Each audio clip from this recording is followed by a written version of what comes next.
How can you be certain you're getting the freshest food rich in nutrients in upstate South Carolina? Well, Nathan of Growing Green Family Farms is going to answer that question for you right now. Also, I know the audio can be a little challenging to hear sometimes because I haven't quite worked out all the kinks with my lapel mics. Amazon reviews failed me again. But if you have any questions regarding anything that we talk about today, I'll be sure to leave Nathan and the farm's information in the description below. Salutations, good people. I'm Josh Oglesby with Upstate SC Living and Real Broker LLC, and today the channel is going green. What do I mean by that? Well, with me today is the good Sir Nathan of Anderson. Thank you for being here, Nathan. Thank you for this opportunity. I'm very excited to be here. Absolutely. I'm excited to learn all about the farm and what it is you do there.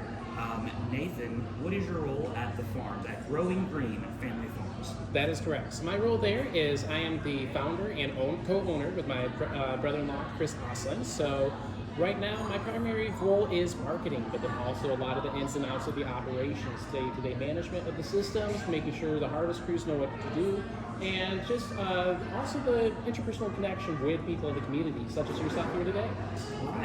All right. Well, that's awesome.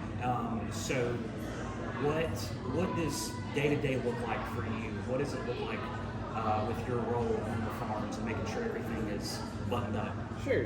So as a farmer, our days start early. So I'm usually up at 4:30 or 5 o'clock each and every morning. We like to live by the saying, early to rise, early to bed, makes you healthy, wealthy, and wise. So I love it. Continue to progress towards that. But that gives me time in the office, which is very critical as a small business owner, to take care of the paperwork, get things organized for the day ahead, and just be very methodical with our approach day to day to ensure that we're maximizing our time when the light is out in the field, and having everything lined up for all of our employees. So that's been very powerful to implement that key time first thing in the morning. So thereafter, I make some coffee for the whole farming group, which is great. So I do a pour over with some locally brewed coffee beans here from Greenville. So that's been really neat to implement just into another rhythm, just to everyone's starting on a high beat and we're ready to hit it going together. So. Nice, I love that. Sounds like a nice family atmosphere. Very much so. Awesome. So if you don't mind, give us a little history lesson with Growing Green. Sure. So Growing Green Family Farms was started here in South Carolina in 2015, right after my family and I moved from Michigan.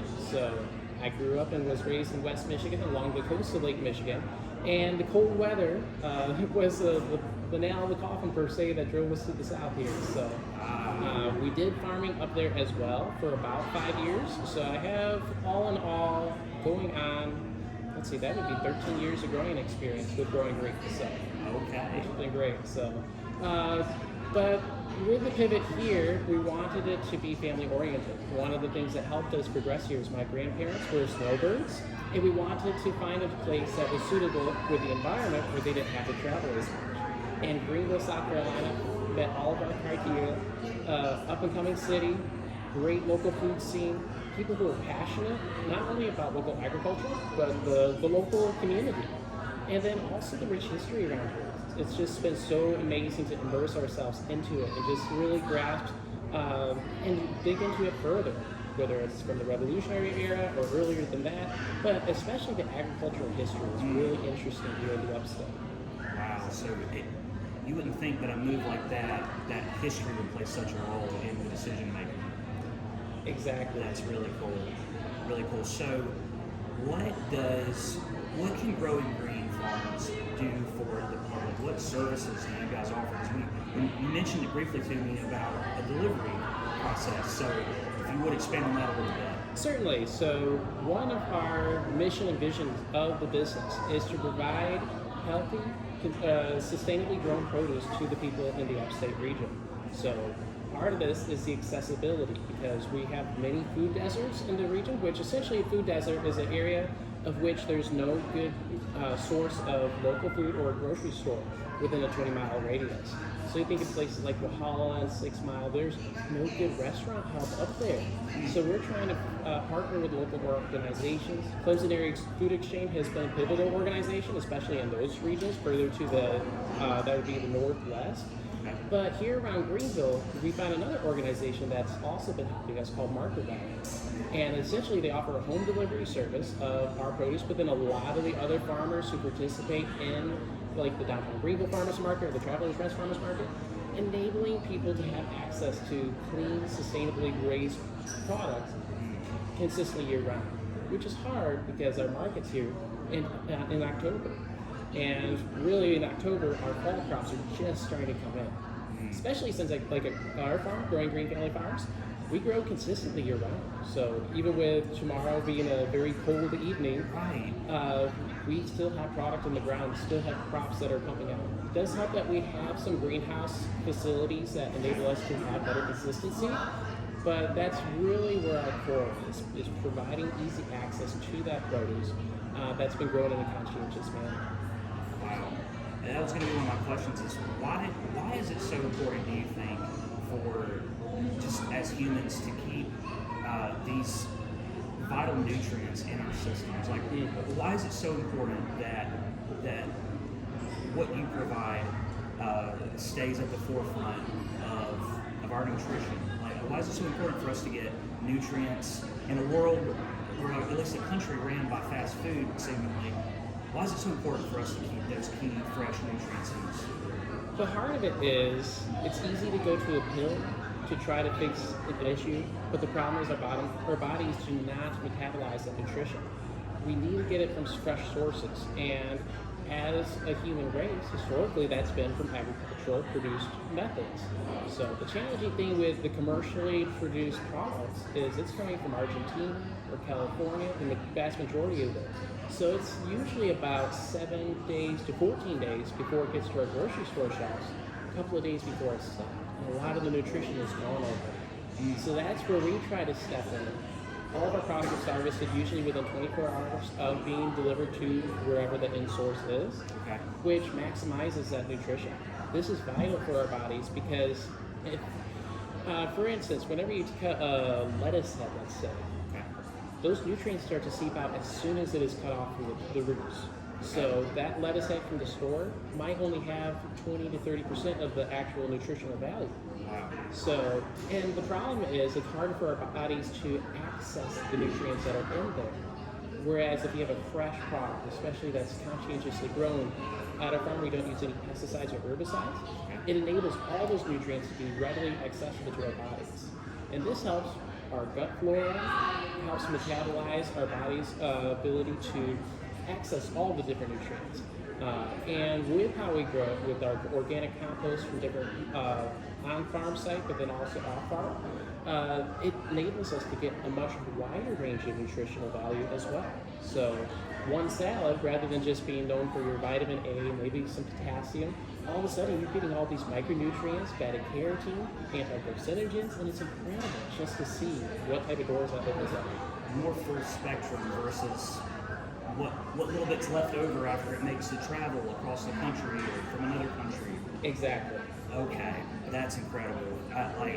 One of my passions is health and wellness and fitness, and as somebody who's so worried about getting their protein in every day and a certain gram, a certain number every day, I so often leave out my greens and things like that. Which, by the way, the microgreens I got from your table at the Greenville Market, the holiday edition of the Greenville Market, have been going right on my egg sandwiches, and it provides such a good addition when it comes to the crunch, the taste. Beautiful. And I'm loving the microgreens, so thank you for that.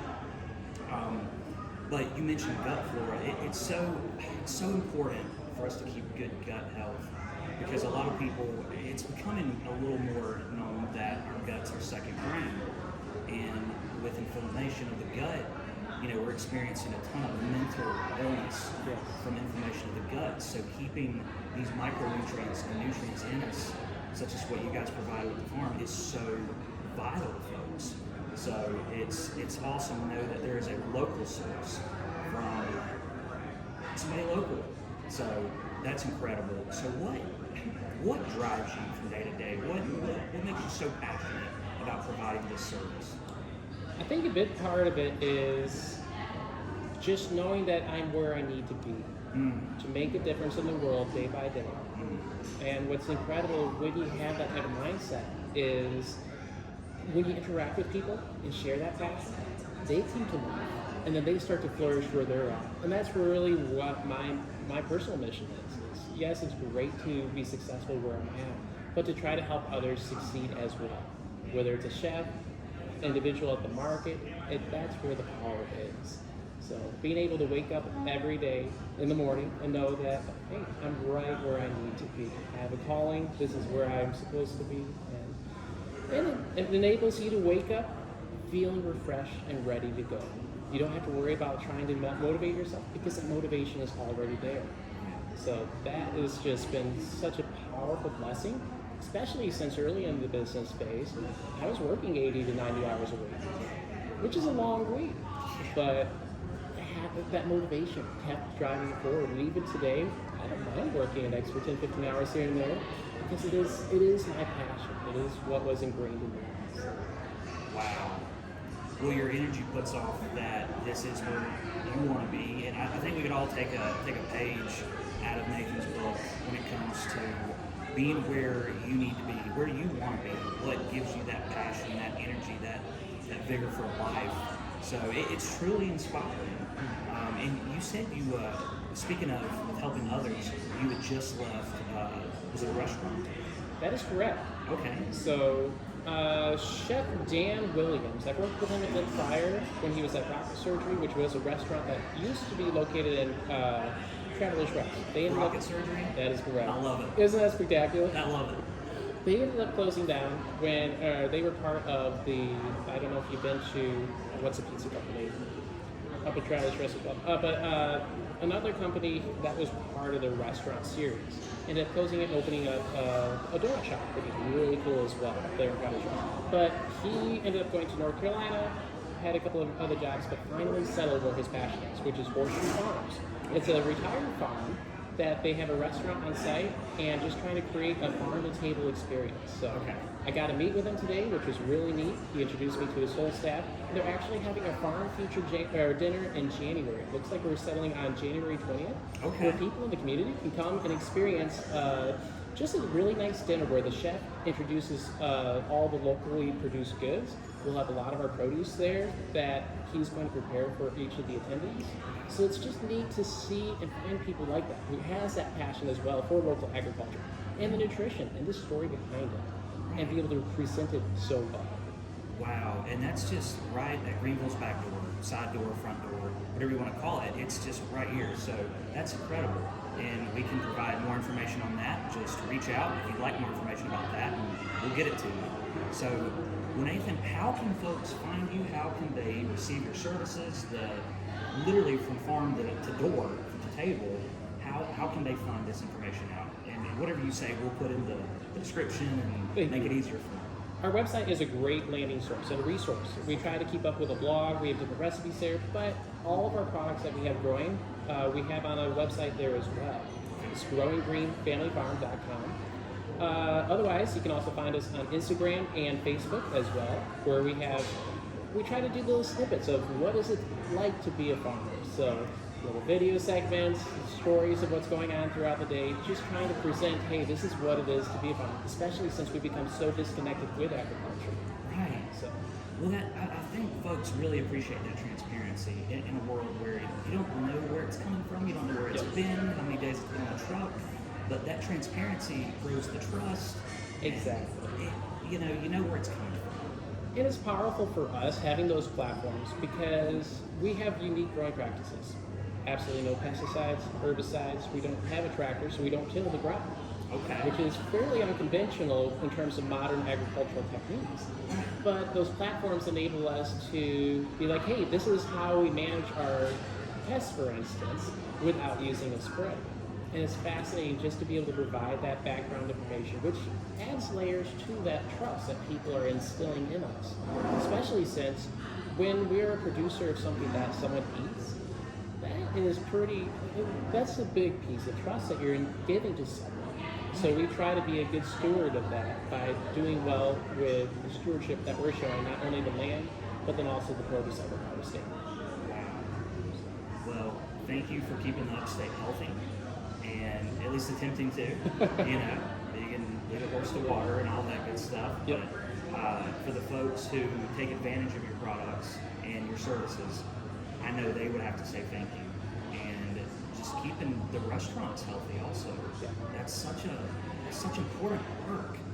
So, well, thank you, Nathan. I appreciate you being here with us today. Is there anything else you'd like to add, touch on, or anything you want to add to any of this? I think the primary thing is just continue to support local. Yes.